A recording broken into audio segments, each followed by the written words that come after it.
Well, there's two companies, or two range of services and products. The first one is a service company which started in 1974. It's called Hydrex, and it's a company which had a vocation or a purpose, and its purpose was to develop expertise in water. And that expertise in water was a propellant, or let's say the engine that would move us towards our goal, and our goal is clean rivers, seas and oceans. So the goal of clean rivers, seas and oceans has been with us for 45 years almost now. I think we were green before the word green was even invented. And it's been a very easy path, because if you follow a purpose, you go to, you just achieve it. And we're achieving that on a daily basis. So what is expertise? It's to acquire and to collect and to develop and make available the expertise in water. How does it produce itself? How does it translate? It's in services on ships, like in water repairs, for which we are very well known in the world, in water maintenance, and more we have gone into coatings, because we see that as a whole, a total responsibility for the underwater hull of the ship.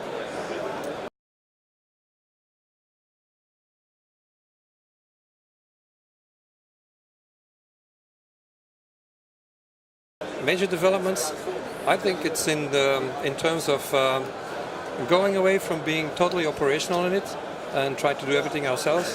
We've been developing in the last 2-3 years, we've been developing a network of companies that work with us, and we supply our technologies, our know-how, and our machines and tools, so they can do the work. We're not going to send teams and equipment to the places in the world. We have changed our role from, let's say, a general contractor to much more a company that specializes in supplying know-how, technologies, and the machines with which to do it.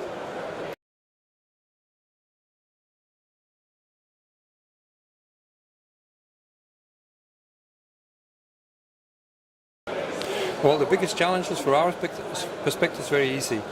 We have a tremendous emission of antifouling particles into the sea.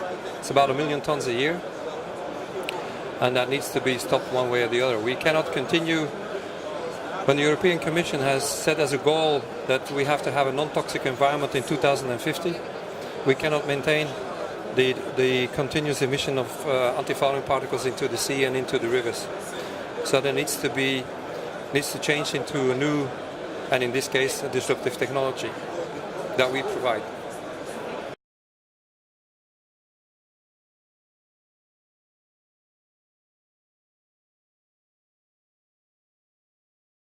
Yes, there will be a steady decrease in the toxicity of the antifouling paints.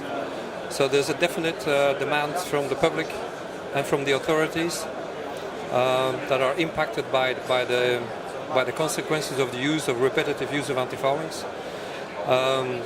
These emissions create contaminated sediments, and more, of course, contaminated sediments play a big role in how the public can use and enjoy the aquatic environment.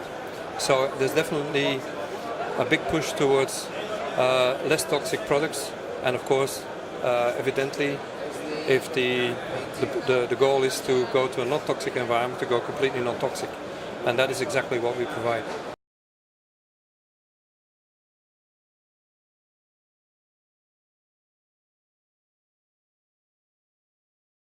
In fleet performance, there's absolutely need for optimized hull performance and optimized propeller performance. Hull performance and propeller performance translate very simply what you can call a friction coefficient, and we know, it's not like it needs to be tested, but we know, I'm totally certain, that we've optimized friction both for propellers and for hulls.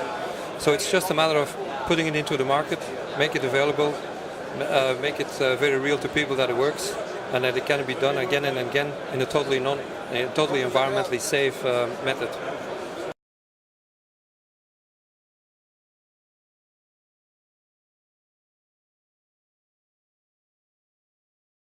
Well, we have plenty of projects.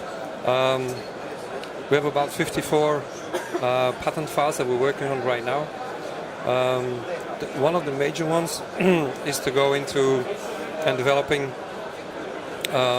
ultra-fast automated hull cleaning systems that are not based on what you see right now in the market. It's completely new.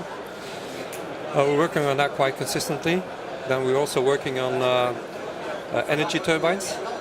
So we generate energy from moving water. Can be gravitating water from rivers, marine currents, or tidal currents. And I think we made breakthroughs, and we're developing it, testing it, and working on the electrical property of that. Some of it is already known, and it's very, very promising. And then the third one we're doing is, because if you contaminate sediment, or if you're confronted with contaminated sediment, somebody needs to take responsibility for it. And so we have gone into developing and testing of new dredging systems, or let's say removal systems for contaminated sediment, which are highly successful and very, very promising. Somebody needs to clean up the mess.